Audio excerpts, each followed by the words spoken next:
Okay, ladies and gentlemen, we are in the final stretch now. You're almost on 3 lectures left, and that is it, and then one more quiz. Because we're at that point in the semester where a lot of common questions come up, I'd like to talk about some housekeeping first, though. So a few things that are very, very important for all of you, because I know I'm already getting some of these questions via email.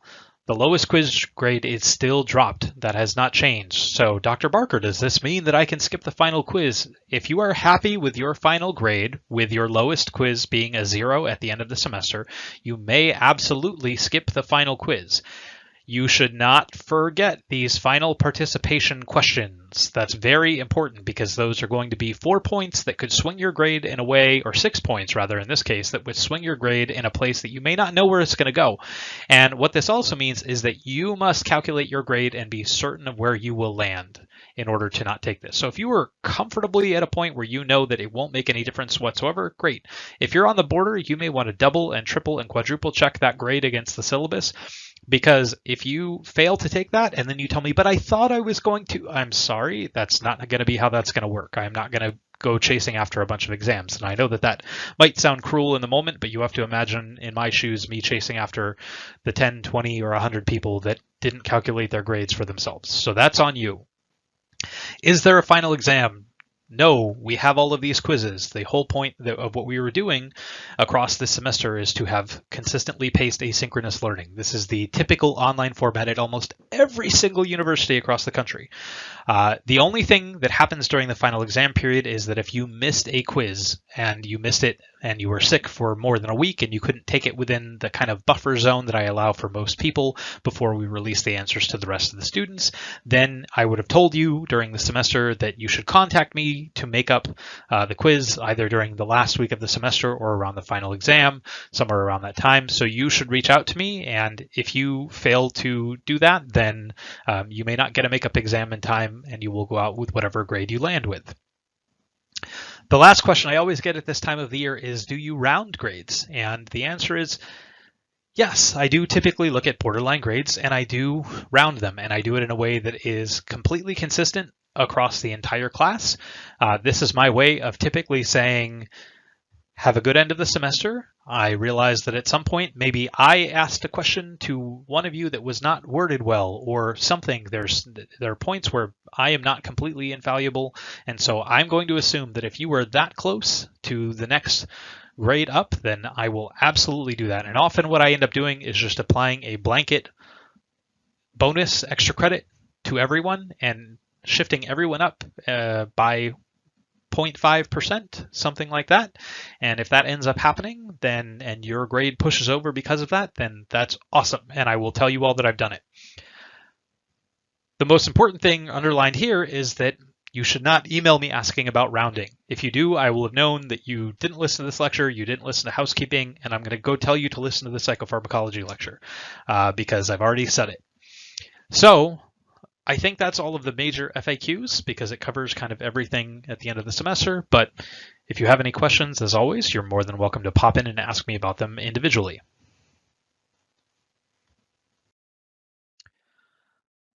Moving in to talk about psychopharmacology. So I think it's really important that we define what we're talking about here. Psychopharmacology is just a study of how drugs affect the nervous system, but also how they affect behavior. And you can even take psychopharmacology and break it up into a few subclasses. People sometimes think of pure neuropharmacology. Some people study behavioral pharmacology. And all of these are really still concerned with drugs affecting the central nervous system, but with specific aspects of that. And when we're talking about drugs, because there are many things that are chemicals in the world, so we're talking about exogenous chemicals. And so this is something that is clearly not produced by the body, even though there are some things that we administer that were not produced in the body normally. So even though you can give somebody an injection of epinephrine, when you've given that as an exogenous chemical, it still becomes a drug that's given. Whereas when it's produced by the central nervous system, we would not be calling that a drug. So it's something that was not produced by the body or the brain and that isn't necessary for normal function. And the idea is that this then, of course, is adding or taking away or changing something about the way that the brain and body are functioning. So an important distinction here is that then we break out pharmacology, right? The study of all of the different drugs that can affect our body. And we can look at this and break it down into psychopharmacology, which is the study of those drugs affecting the central nervous system. And then all of the other drugs is a completely different class here. So there are some drugs that don't cross the blood-brain barrier and that only affect the body. And there are many examples of things that fall into a category that affects the body and the brain. Those would still fall into the field of psychopharmacology. But what we're concerned with is only those that affect the brain. And then, of course, there are two different classes that we can break things down into. And I'm not certain why they don't put drugs of abuse in the all other drugs category. But, of course, there are drugs of abuse that fall into the category of psychopharmacology. And then there are also sort of drugs that we take purposefully, therapeutic drugs, antidepressants, or anti-anxiety medication, or anything in that category.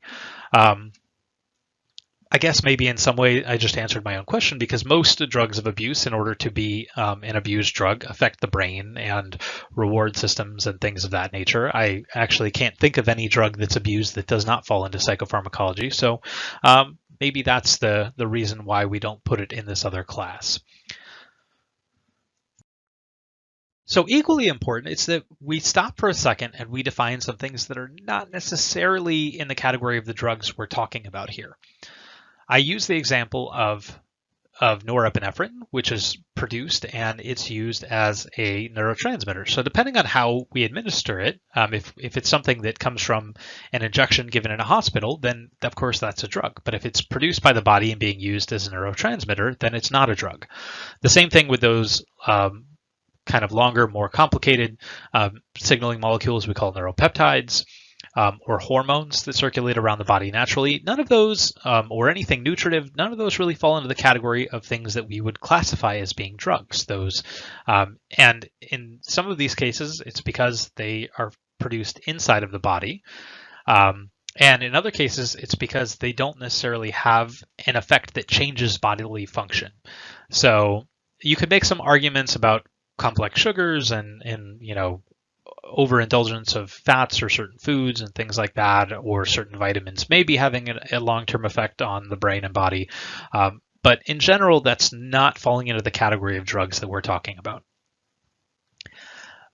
And something that you're probably realizing as we're going through this, and I'm using this example of, epinephrine being administered in a hospital versus it being produced in the brain, is that, of course, for these drugs to have some kind of action, they need to mimic something that's happening in the body already. So many of them mimic a neurotransmitter, or they bind to some kind of a receptor. And we're constantly kind of amazed at the things that can bind to these receptors. The brain has so many different kinds of receptors, and most chemicals will find a way to bind to them. And I think probably the most surprising example of this historically was LSD, which was the first completely synthesized drug, and yet it finds a way to bind to something in the brain.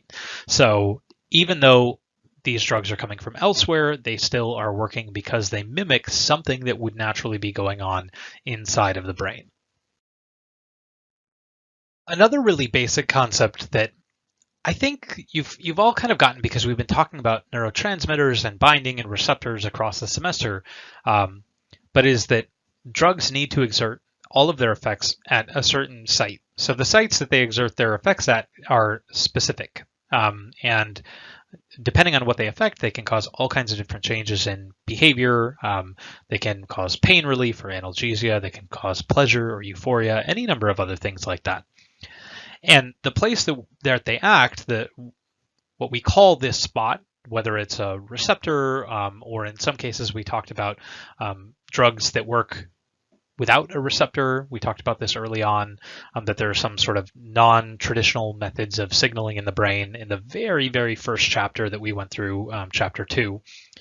But any place where these act, we call a site of action. So this is whatever biological site that the drug binds to. It can be at the nucleus of the cell, it can be a receptor on the cell membrane, any number of things, wherever it may be.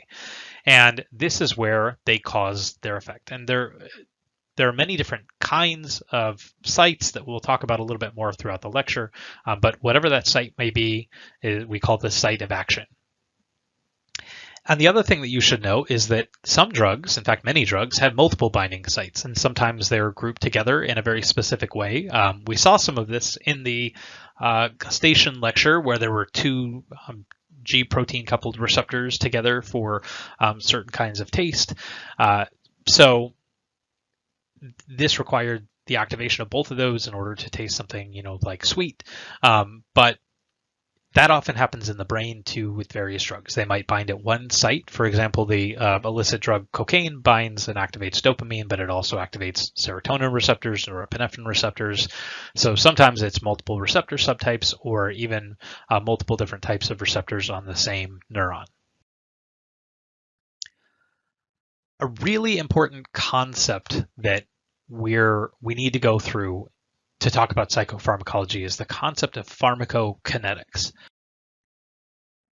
So pharmacokinetics is basically the process that a drug takes when it's going through the body. And this starts with the way that the drug is absorbed. And then we move on to the way that the drug is transported or distributed throughout the body, which can vary depending on what kind of drug we're talking about or the route of administration for the drug and all kinds of things like that. And then, of course, we want to know something about how the drug is broken down, how it's metabolized. Sometimes this means the drug is broken into different pieces, or sometimes it just means that it passes through the body naturally and gets filtered out as it continues to go through the bloodstream. It all depends on what chemical we're talking about. And then the last step for all of these is excretion of the drug, which in many cases is pretty obvious, but there are some drugs that are specifically excreted in one way and not in another, and vice versa. So the most important thing, as I just said a minute ago, for absorption is how the drug is administered. And there's a whole ton of ways that drugs can be administered. The first is, in some cases, and this is often not by people, right? I think when I say, there's a lot of ways you can administer drugs, you're all thinking, well, okay, yeah, people, shoot up heroin in a vein, and people, snort cocaine, and people smoke marijuana, and and you're right, those are routes of administration, but those are kind of self-administration routes. But there are also times where we do have to put drugs into the brain, in let's say the case of a medical procedure. So, or in the case of experimental studies, we looked at this in our methods chapter. So we can have intracerebral or intracerebroventricular, which is direct into the brain, either into the brain itself or into the ventricle. So it can spread throughout the cerebrospinal fluid at the level of the brain. Intravenous into the veins themselves, which is a very common route for abused drugs. Inhalation or smoking. Intranasal. Intraperitoneal, so this is mostly done in animal models where we inject something into the stomach, or also known as the peritoneal cavity. This is sometimes done in humans for certain sorts of drugs and shots, very rarely, but it does happen. I think probably insulin would be the best example I could think of. And this is just because there's a large amount of blood vessels inside of the cavity around your stomach and your intestines that allow things to absorb pretty quickly into your bloodstream. Sublingual, on or under the tongue, I guess, are both cases, although sublingual would be under the tongue.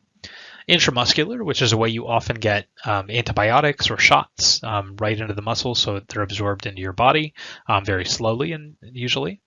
And subcutaneous, under the skin. I can only think of off the top of my head one procedure where humans have a subcutaneous injection that's easy for me to think of, which is if you ever had a tuberculosis test and they put a little bubble under the skin.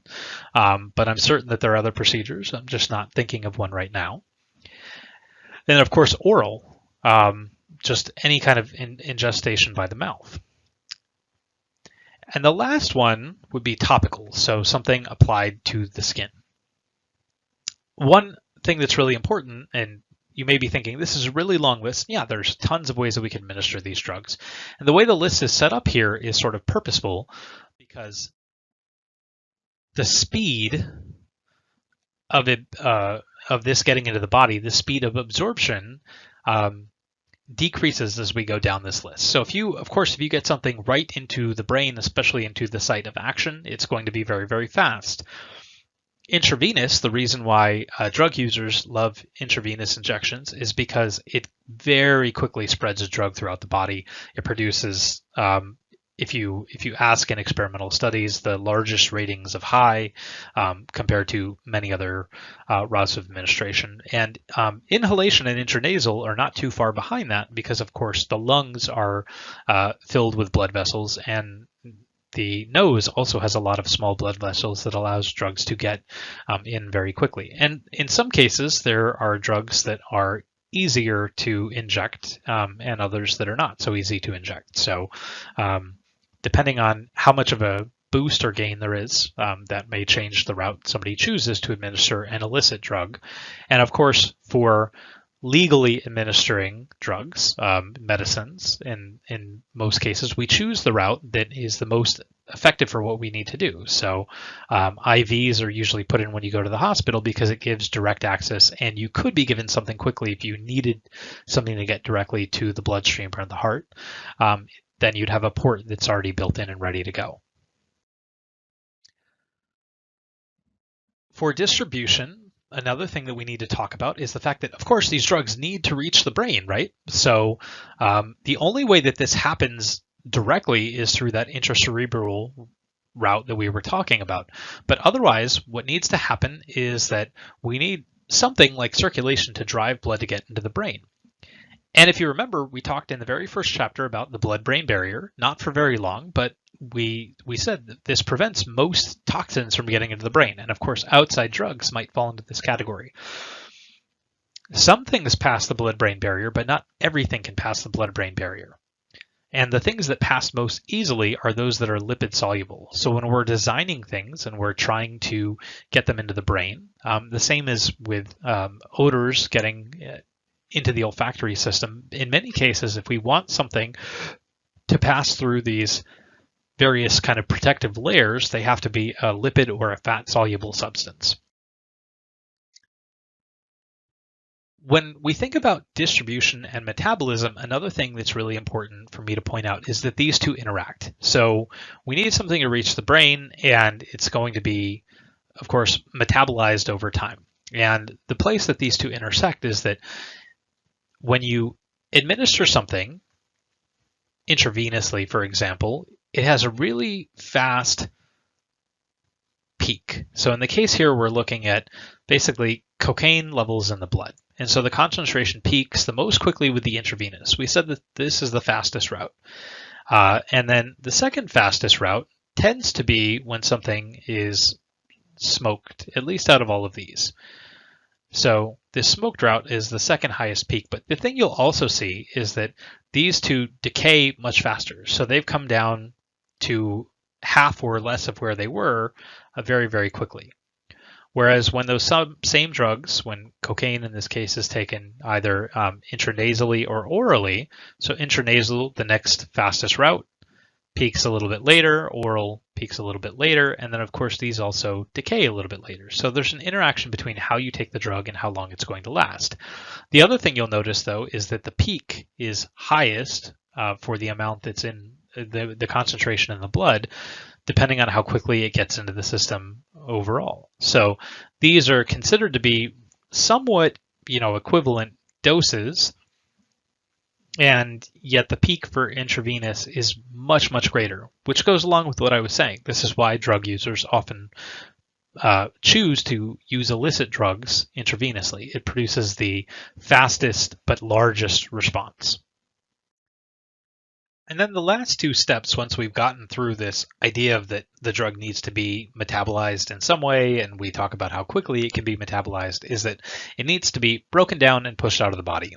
And for the most part, enzymes somewhere in the body will take chemicals and break them down into their smaller component parts. And we talked about for neurotransmitters the concept of enzymatic degradation, where some neurotransmitters are then broken apart into pieces to where they're no longer active.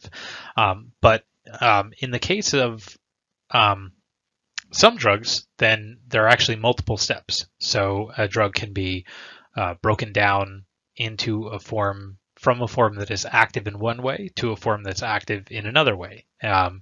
So this all depends on the exact process, but sometimes the byproduct of breaking down a drug, for instance, cocaine has multiple steps, is another chemical or another drug that also is biologically active and also has its own effects.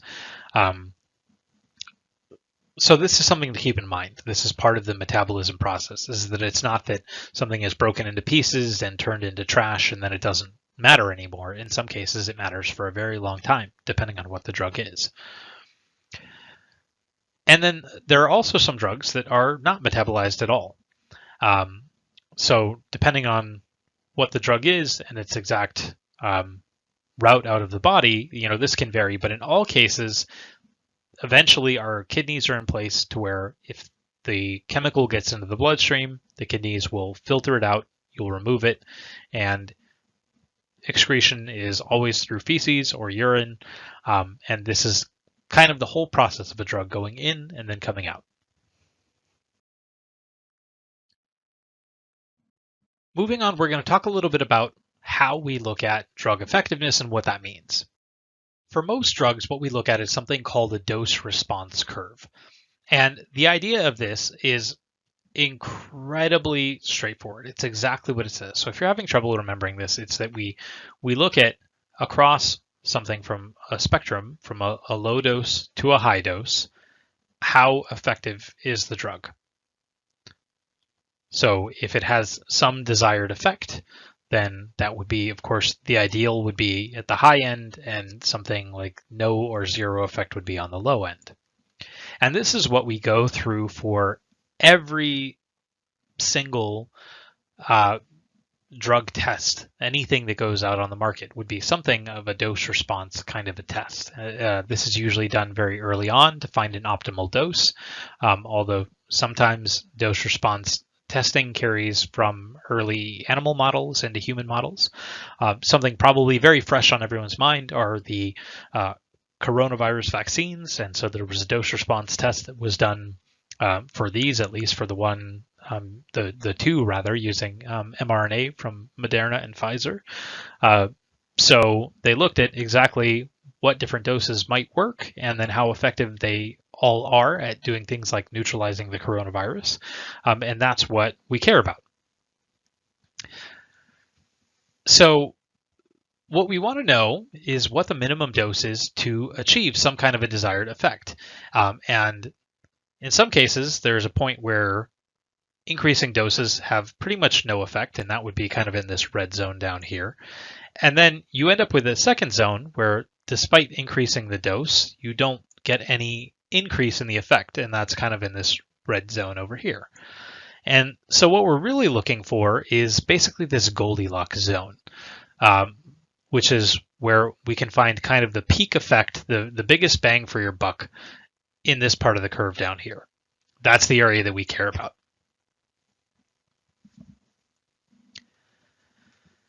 And anytime that we do this, another thing that's just important to mention is that when we're talking about the effect of the drug and we're talking about a dose, typically these doses are normalized in terms of body weight.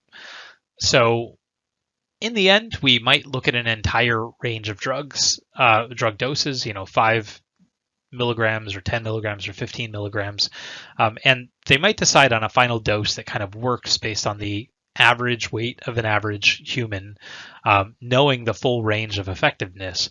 But in the most of the early studies, a very, very important thing that happens is that they will look at this as milligrams of the drug per kilogram of body weight.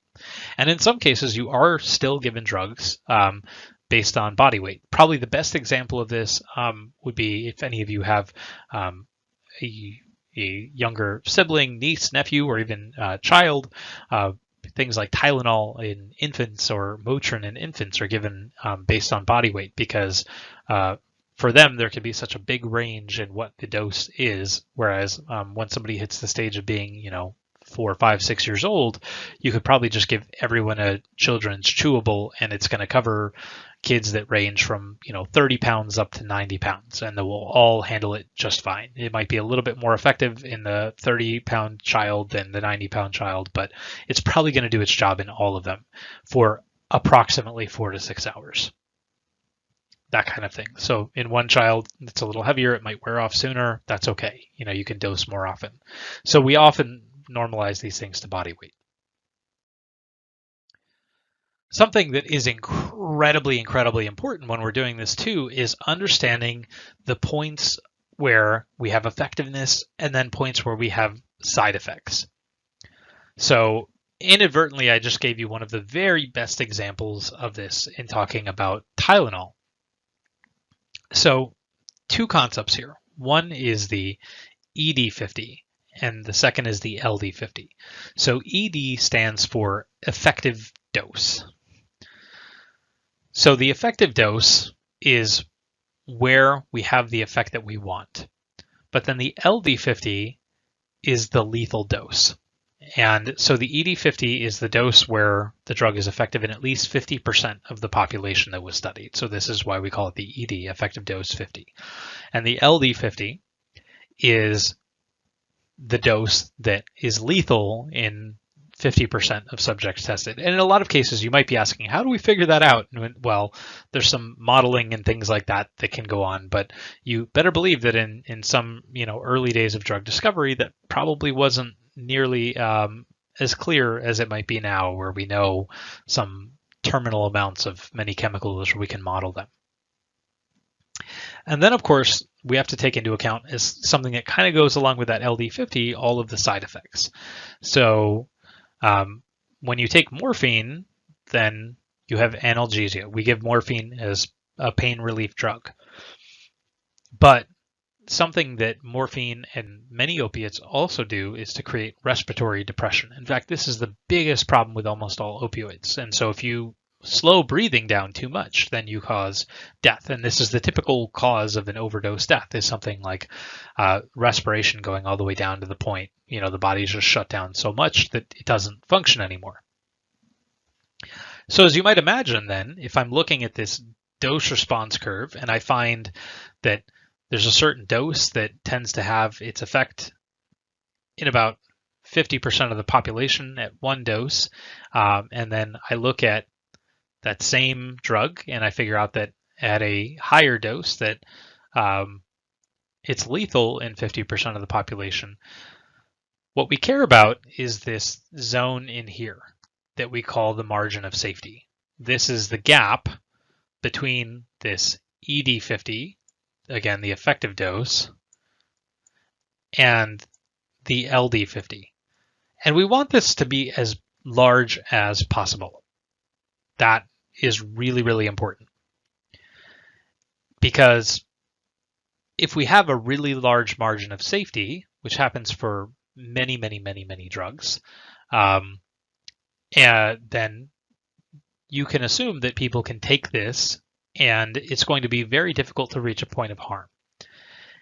And this is often what happens with things like over-the-counter drugs. For example, Claritin is effective at many different doses, and in fact, it's so effective at low doses where most other antihistamines in the same category would produce drowsiness and all kinds of side effects. Claritin doesn't really do that, and many of the others that are kind of these new classes of allergy medications don't do that. And these we like because the margin of safety is huge on them. On the other hand, the margin of safety on something like Tylenol is not necessarily as big as we'd like it to be, and yet people need it so often that it's become an over-the-counter drug. But it doesn't take much more than a few extra pills to cause liver damage with Tylenol, and in some cases even death. So this ends up being part of the long-term decision that we make in order to determine if a drug can reach the market at all. If there's a low margin of safety, then it's not a drug that's at all acceptable to give. It would be possible for somebody in a hospital to give the wrong dose and create a situation where we've created a lethal overdose or terrible side effects. And then, of course, if you want something to be over the counter, you have to trust that the average user can take it without having a huge risk of a side effect or an overdose. And so Tylenol has very few side effects, but also has a low margin of safety. So it kind of balances out in that way. That's the main concept. This is the way that the FDA and others go into drugs and try to objectively evaluate whether we should use them or not. And this is exactly the case of what happened with coronavirus vaccines. With every drug that you've probably ever taken has gone through something of this kind of testing. So another thing that's used is what we call the therapeutic index. And this is a number that allows us to directly quantify that margin of safety and to look at it between two different drugs. So you might imagine that if we tried to just subtract the difference, that there's some drugs at a much higher dose than others to begin with, but if you use division, you create this ratio, then you can get an index that we can use to look at how safe drugs are and compare them to the safety of other drugs. So going along with this idea of FDA approval or the Food and Drug Administration approval that has to approve any therapeutic drug, if something has a low therapeutic index, it would mean that if you had a lethal dose of 2 milligrams per kilogram and an effective dose of 1 milligram per kilogram, that the therapeutic index would only be a 2. Whereas maybe something like Claritin, an example of something that's quite safe, then the lethal dose would be 100 and the effective dose would be 5, and then you have a therapeutic index of 20. So that's so much better to have the therapeutic index of 20 than it is to have the therapeutic index of 1. Again, things that are very risky may not ever pass FDA approval. And another thing that tends to happen, or at least part of this consideration, is many drugs that, at least coincidentally, many drugs that have low therapeutic indexes tend to be some of those that are also the most highly abused or that create the greatest level of overdose. So these are drugs that tend to have very broad bodily effects. The example of morphine is a great one because there's not too much of a difference between the dose for analgesia to cause pain relief and the dose to start shutting down breathing and respiratory function. Another thing that's important in determining an effective dose and also creating higher therapeutic indexes is looking at the sites of action. So we said this is the place where any drug would have its effect. And if you think about it, there are multiple different ways that you can get to the same outcome. For example, morphine, we've been talking about a lot, acts on the brain's endogenous pain system, and it causes pain relief. But also NSAIDs like Motrin, or these NSAIDs are non-steroidal anti-inflammatory drugs. These reduce inflammation and therefore cause pain relief as well. So, of course, morphine has a much more potent effect, but it also has a lower therapeutic index. And this is all because they have the same therapeutic outcome in pain relief, but different sites of action. And another thing that can sometimes create effectiveness or ineffectiveness in the case of these kind of low therapeutic index drugs is the affinity that these chemicals have. So in some cases, something is going to just be, let's say, a regular agonist. It's going to bind just like we've been talking about for neurotransmitters. But in other cases, we might have things that are competitive agonists or antagonists where they bind and either block or have the same effect. And it's very hard for the brain's natural systems and signals to get in and take over these effects. So these are all different examples of just this idea of affinity, which is how strongly does something bind to a receptor. And then also the combination of receptors matters. Maybe something can have a better therapeutic index if you change the way that it binds into whatever receptors might exist in the system that we're targeting. So a great example of this in keeping with the opioid theme is the anti-overdose drug Narcan.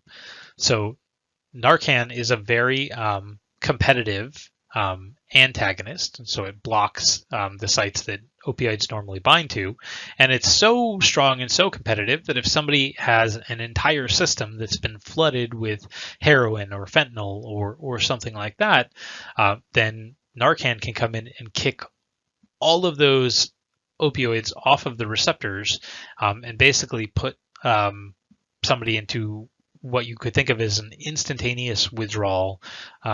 So, imagine if somebody had a magic wand and you're out on your, worst night of drinking or something like that, and somebody instantly put you into your worst hangover. That's what I would imagine from what I've seen in animal studies and other things that Narcan is doing, and also based on what I know about how competitive it is. Some of the most important effects that happen with drugs, and something that can also change their effectiveness, is all of the bodily changes that happen as a drug is repeatedly administered. One of the most common effects that we see over repeated administration of a drug is tolerance. And so tolerance is the idea that the same dose of something is no longer as effective as it was before.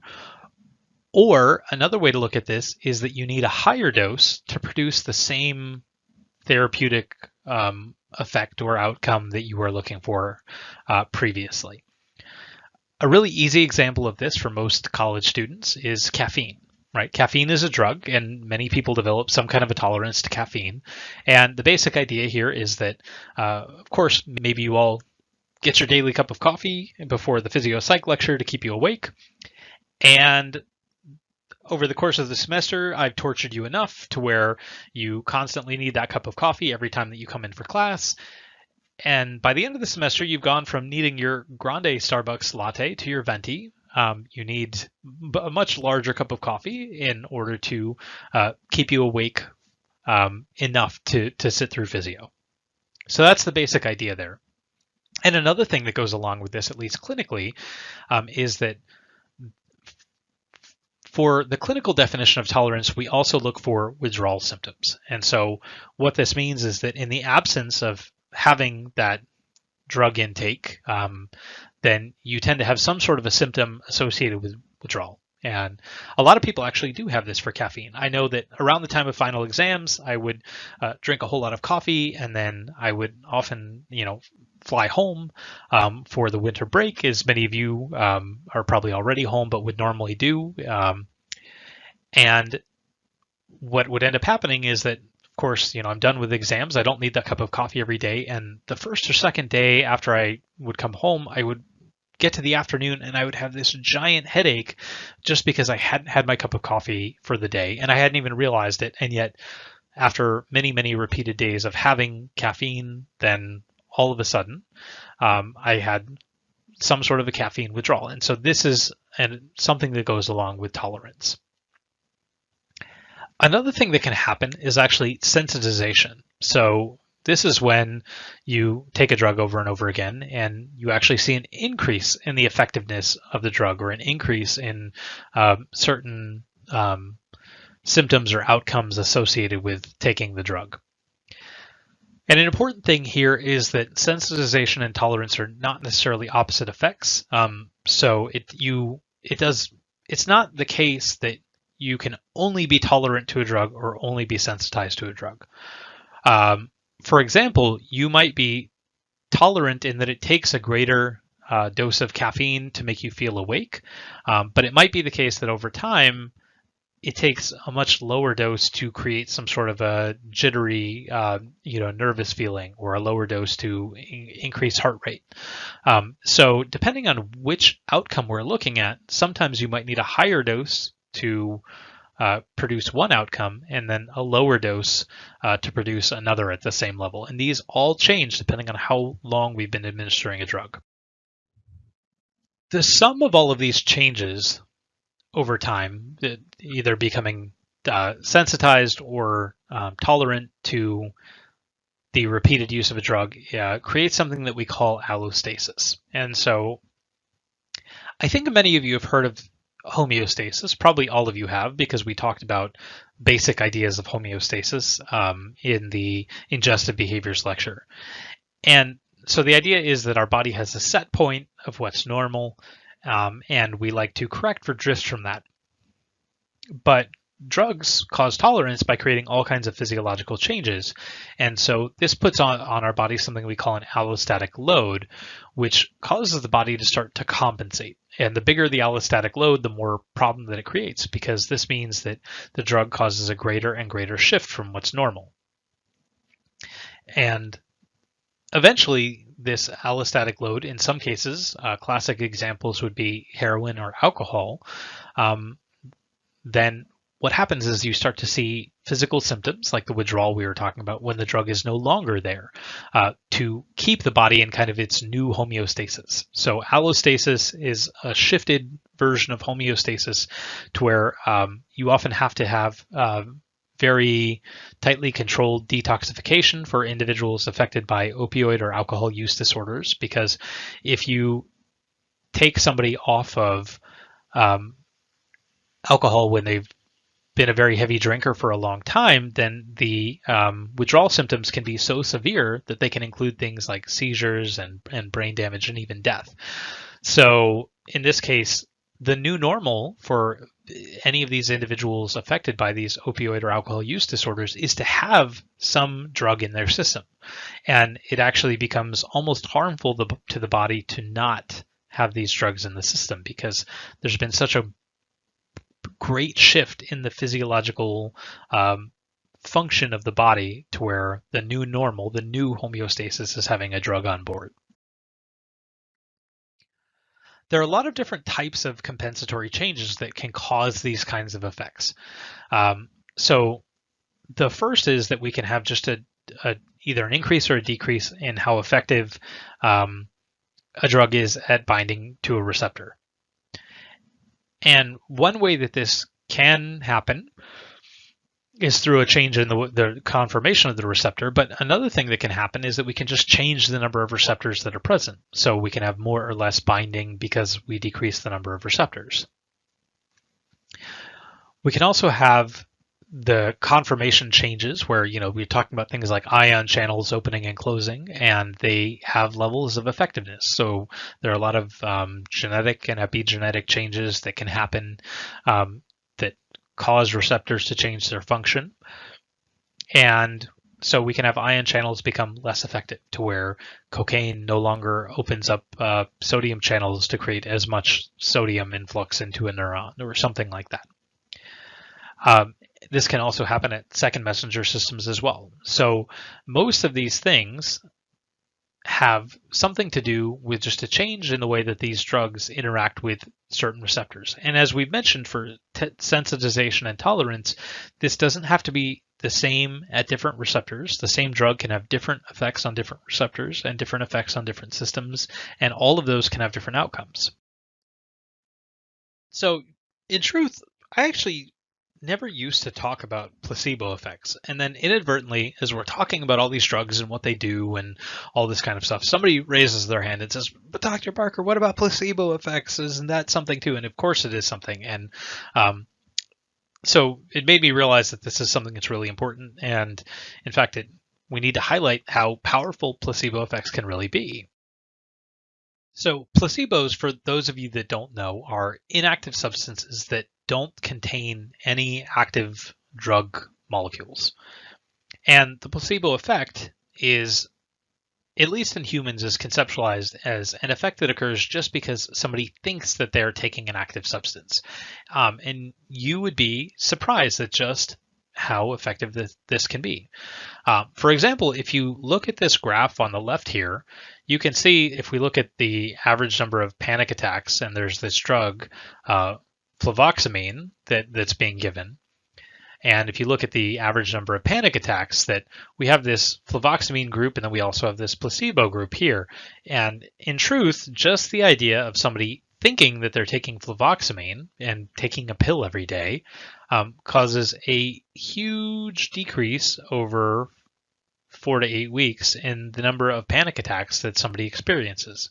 So this is pretty consistent with some traits of anxiety disorders, where returning a feeling of control through cognitive behavioral therapies and things like that can be really effective at reducing anxieties. And in this case, that's exactly what happens with the placebo. Somebody feels like they are back in control simply because they think they're taking something that's active. And in fact, the placebo doesn't outperform the fluvoxamine. The fluvoxamine comes down to a lower level, but you can see the really strong effect that the placebo is having here as well. It has a clinical effect just because somebody thinks they're taking that drug.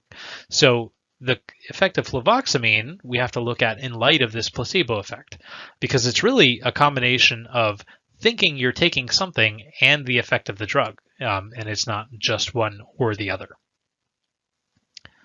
So what this means is that in a case like this, we would have to differentiate these effects, and that's why we use the placebo effects, because in some cases, there are drugs that would look like they're effective simply because the group of people taking them feels like they should be effective, right? This goes along with a lot of things that many of you would probably be aware of, because if somebody perceives that an authority figure is telling them that something works, then we should all believe this authority figure.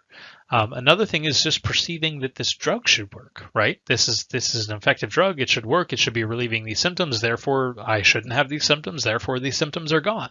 It's this weird circular logic that all of us go through.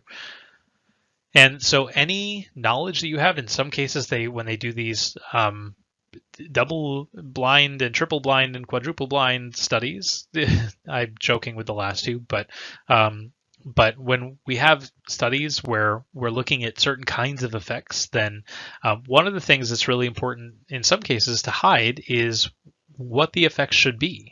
Right? You might be looking at a clinical population and you might tell them a little bit about what's there, but if you tell them very specific effects, this drug makes you run faster, well, people are going to start thinking they can run faster, and they might actually start running a little bit faster because they think they should be running faster. You tell them that they should make them jump higher, then they might start jumping higher.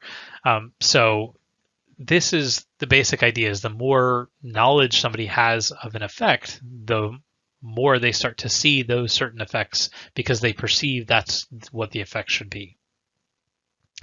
And then there's also an interesting effect on the method of dosing.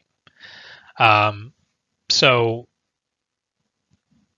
the reason for this is something that kind of is like this perception of authority, where the more official the method is, then the more of an effect something can have. So if you come in and someone has to give you weekly injections of the placebo in this fluvoxamine study, then it might become more effective than if you ask somebody to take a pill. Or it could work the other way around. It's just for instance. But depending on the way that the drug is given, you might have some effect of the placebo that changes depending on the method of administration or the route of administration. And one last thing that I think is really important, because we've been talking a lot about the opioid system throughout this lecture, is that an interesting fact is that a lot of placebo effects are actually linked to our own endogenous opioid system, which controls a lot of functions from pain to hunger and many things that we haven't really spent that much time talking about. But it turns out that predicting a lot of outcomes will happen and changing the way the body is functioning often relies on the opioid system. Then the last thing that we're going to talk about today is we're going to come full circle back to this idea of sites of action for drugs. So at the most basic level, I think you can break down what almost every drug does into either a category of agonism or antagonism. So with agonism and antagonism, we have binding in both cases. But what tends to happen with an agonist is that it somehow enhances or creates activation of the system that we're looking at. And so this usually means that a drug comes in, it binds to a site that would normally be bound to by some endogenous natural substance, which is what you can see up here. Before the drug, we would already have a receptor site that's primed for something like this, and it's something that kind of looks like it, but doesn't completely look like it in most cases, comes in and binds and causes an effect. In the case of antagonism, this tends to be when we create some sort of a blockade or a shutdown of activity.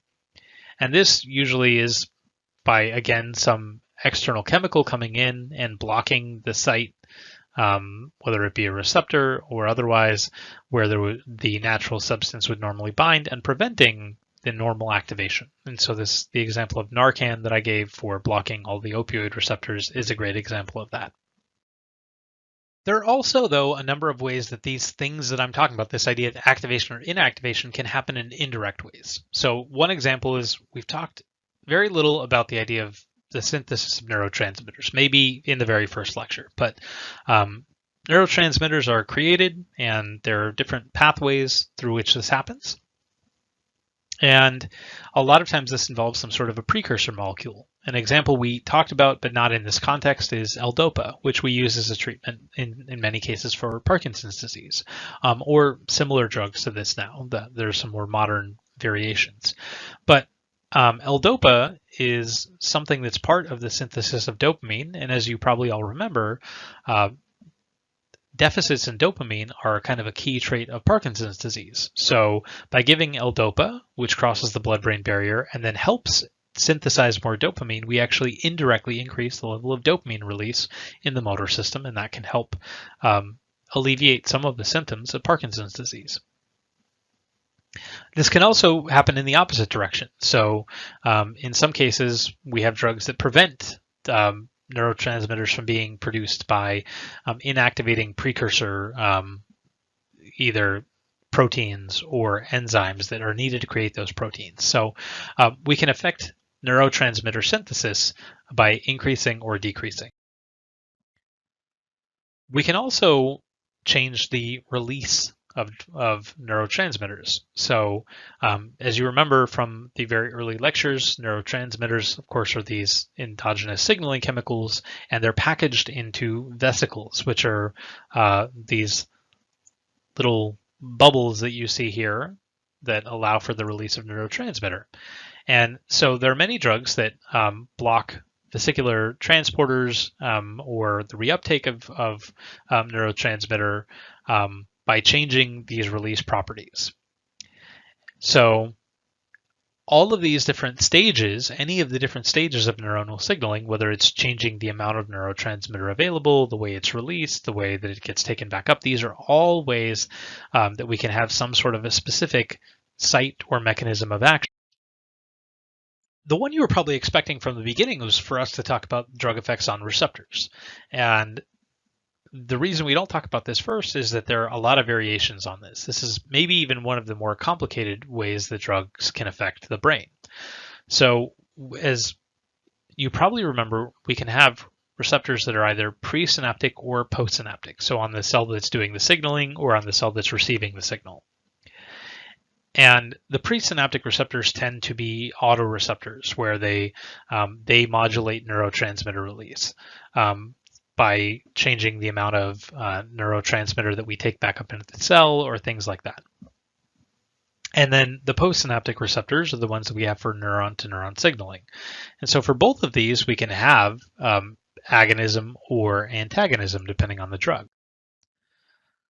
So when it comes to these receptors, there are actually different classes of agonists and antagonists. So direct agonists are ones that bind to the receptor and they activate it. And these tend to be something most like the closest mimic to our endogenous neurotransmitters. Whereas the direct antagonists, or sometimes called receptor blockers, they bind at the same site as a neurotransmitter, and they prevent then the neurotransmitter itself from binding. And this may be that it prevents some of it from binding, or depending on how competitive it is, it might prevent all of it from binding.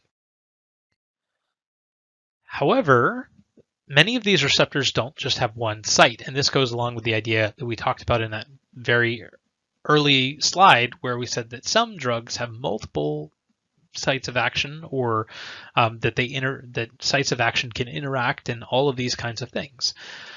So many places have a place where a neurotransmitter binds, but then they can also have a second modulatory binding site. So what this leads us to is that an idea that we call non-competitive binding. And so this is when any kind of a drug can change the function of the nervous system by binding to one of these secondary sites. And this leaves us with what we call either indirect agonists or indirect antagonists. So an indirect agonist is going to attach to this secondary binding site, and it's going to then, of course, increase the function of this receptor. Whereas an indirect antagonist is going to bind to this secondary site, and it's going to either decrease, or maybe in some cases it would block the mechanism of this same receptor. So as you can see, this means that not only do we have to look at the primary effects of many of these drugs, but in some cases they can have primary and secondary effects. They can have different effects on different receptors, and everything that goes along with the field of neuropharmacology to make this all kind of big and complicated for a minute is thinking about all of these possible interactions, especially because most drugs don't just have one place they go to in the brain and bind on one receptor. That's maybe the cartoon neuroscience version of it, where we have a drug and it binds to a receptor. But in truth, it's way more complicated than that. And that's part of what makes neuroscience interesting and sometimes also difficult at the same time. So the last thing, and we talked about this kind of already a little bit because I was saying these presynaptic receptors tend to be autoreceptors or tend to be involved in reuptake, is that of course, these drugs can affect degradation or reuptake of neurotransmitters, which is part of what determines how much drug is in the synapse at any given time, and then how much or how intense an effect might be on this postsynaptic cell receiving the message. And the classic example of this is cocaine, which acts at the dopamine transporter, which normally takes dopamine out of the synapse and kicks it back up into the neuron to be released again. But cocaine comes in this little white molecule here, and it blocks this reuptake. And what that means is that dopamine just kind of sits around and lingers in the synapse for a little longer. So we end up with more and more and more of it building up, and then the intensity of the effect on this postsynaptic cell stays up. So any of these drugs that prevent reuptake in some ways just increase the signaling onto that postsynaptic cell and create a big change in what the signaling of that postsynaptic cell would be. So in some ways, this is another kind of a drug we would look at as being an agonist, but in many ways, it's also a very indirect mechanism of creating agonism. It's increasing the effect of the postsynaptic cell, but it's doing it not by changing this receptor here, but it's by changing just the amount of signaling that's happening. So I'm going to leave you with this final map, and it gives you kind of the full list of different things that can happen. And I'm not going to walk through this in any detail here. I think that it's just a good reference for as you're going through all of the different things that can happen and different example drugs for what can happen, where we have drugs that either change, synthesis enzymes, or that block autoreceptors, or that, inactivate the postsynaptic receptor, or the postsynaptic enzymes, or any of these sort of things. The only thing that I will point out here is that this is also not necessarily something that I'm not going to expect you to recreate this diagram. I just want to point out that I'm not putting this up because I'm going to ask you to recreate this diagram in its entirety or something like that. I think it just gives you a great example of the different ways, the many different ways we're talking about that a drug can affect the nervous system alone, not to mention effects that might happen throughout the body. So this is one of those summary figures that I sometimes leave you with.